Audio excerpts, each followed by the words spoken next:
Alaya iswa pathian robuinan karon saliangan.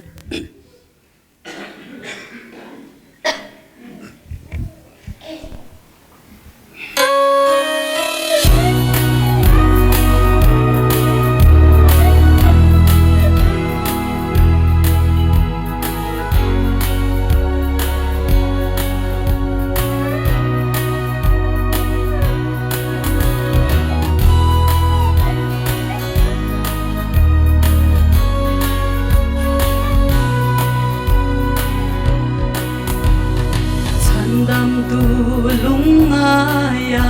tharon thomna munka ngai tua in engwanga miswate kara an kenbe palal fa swal na nei lo chu swal nga ngain pathian le miswal te kara rem na leng setin alaya iswa alo ding ta alaya isu lo ding lero nam le nam si le kwang le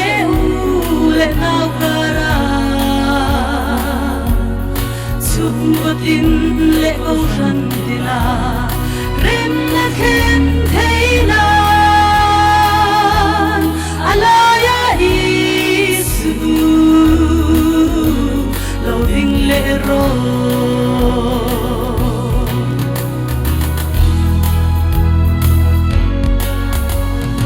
apianin ran thenga dole ral kara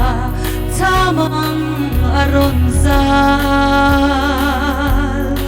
athinin miswal te kara an khengbe chatuan lal parem ruatan hi avaro puye male ko vele achunga remna leng setin alaya iswa alo ding ta alaya isu lo ding lero nam le nam si le kwang le u le nau kara chung patin le câu shan dila rem na khen theina alaya isu lo ding le ro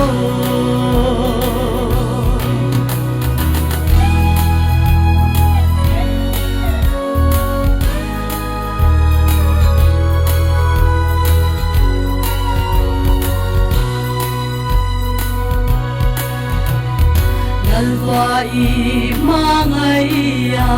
itan sa de yan in rem nagan lai nam le nam in pong le la in gan khat so u le nau te in kara o swalin ro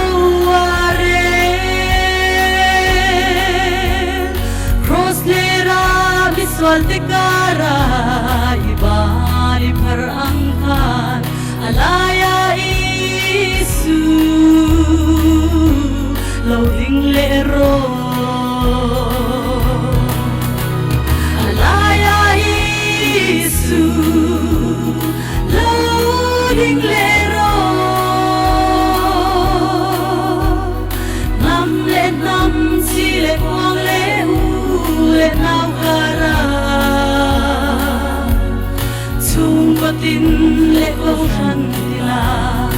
rem na khen theina alaya isu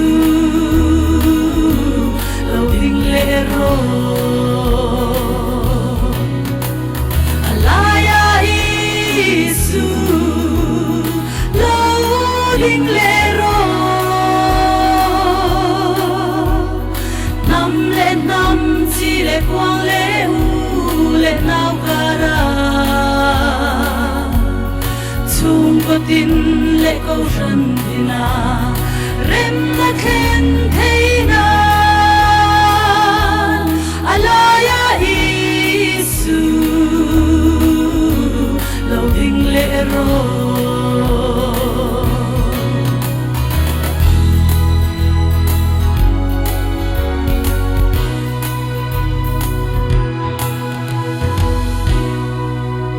panafak na lagan zata malwin som sakro se